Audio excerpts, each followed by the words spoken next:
بەپێی چەند راپۆرتێکی توێژینەوەی هەواڵگری کۆمەڵی سەوفانی ئەمریکی ژمارەی چەکدارانی داعش کە لە وڵاتانی جیهانەوە پەیوەندی بە ڕێکخراوەکەوە دەکەن بەراورد بە ساڵی ڕابردوو زیادیان کردووە. لەگەڵ ئەوەشدا سەرجەم وڵاتان ڕێوشوێنی ئەمنیان گرتوۆتە بەر بۆ ڕێگریکردن لە گەشتکردنی هاوڵاتیانی وڵاتەکانیان بۆ عێراق و سووریا.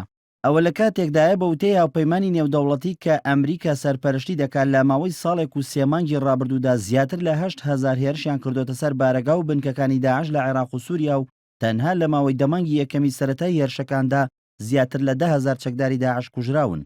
لە راپۆرتەکەی توێژینەوەی هەواڵگری کۆمەڵی سەوفاندا تیشی خراوەتە سەر ڕێکخراوی چەکداری داعش و ئاماژە بەوە کراوە کە بەراورد بە ڕێکخراوە چەکداریەکانی تری وەک قاعیدا داعش سەرکەوتوانە پەرە بە ڕێخستنەکانی دەدات و لە ڕێگەی چالاکیەکانیەوە لە وڵاتاندا بڵاو دەبێتەوە.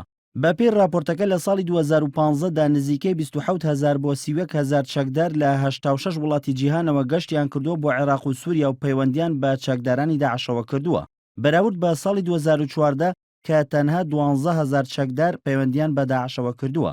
لە توێژینەوەکەدا هاتووە نزیکەی 5,000 کەس بە تەنها لە وڵاتانی ئەوروپا چوونەتە ناو داعشەوە. لە کاتێکدا 4,700 کەس لە وڵاتانی یەکێتی سۆڤێتی پێشووەوە چوونەتە ناو ڕیزەکانی داعشەوە و لە وڵاتانی ئەمریکای باکووریشەوە 280 چەکدار پەیوەندیان بە ڕیزەکانی داعشەوە کردووە. هاوکات 875 چەکداریش لە وڵاتانی باڵکانەوە چوونەتە ناو داعشەوە و لە عێراق و سووریادا.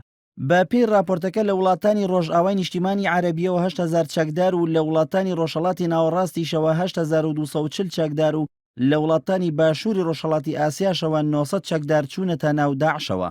ئەو چەکدارانەی کە چوونەتە ناو ڕیزەکانی داعشەوە نزیکەی لە 120 بۆ لە 130 گەڕاونەتەوە بە وڵاتانی خۆیان و لە ڕێگەی ئەنجامدانی کاری توندوتیژی و تەقینەوە و نائارامیان دروست کردووە. بەوەش ئەرکی هێزانامنیەکانی ئەو وڵاتانەی قورستر کردووە بۆ چاودێریکردن و دەستگیریکردنی ئەو چەکدارانە. بەپێی توێژینەوە کە چەکدارانی داعش سوودیان لە تۆڕە کۆمەڵایەتیەکان وەرگرتووە بۆ ڕاکێشانی هەوادارانیان لە سەرجەم وڵاتاندا، لە ئێستاشدا یەکێتی ئەوروپا بڕیاری داوە لەم مانگەدا لەسەر ئاستی جیهان کۆڕبەندێک بۆ کۆکردنەوەی گەورە شارەزایانی بواری ئینتەرنێت لە کۆمپانیەکانی گۆگڵ و فەیسبوک و ئاژانسەکانی جێبەجێکردنی یاسا ئەنجام بدات. بەپێی توێژینەوەکەش لەگەڵ زیادبوونی کاریگەری تۆڕە کۆمەڵایەتیەکان لەسەر ئاستی پەیوەندیکردن بە چەکدارانی داعشەوە، بەڵام پەیوەندیکردنی ڕاستەوخۆی ئەو چەکدارانە زۆرتر بووە وەک لە ڕێگەی تۆڕە کۆمەڵایەتیەکان.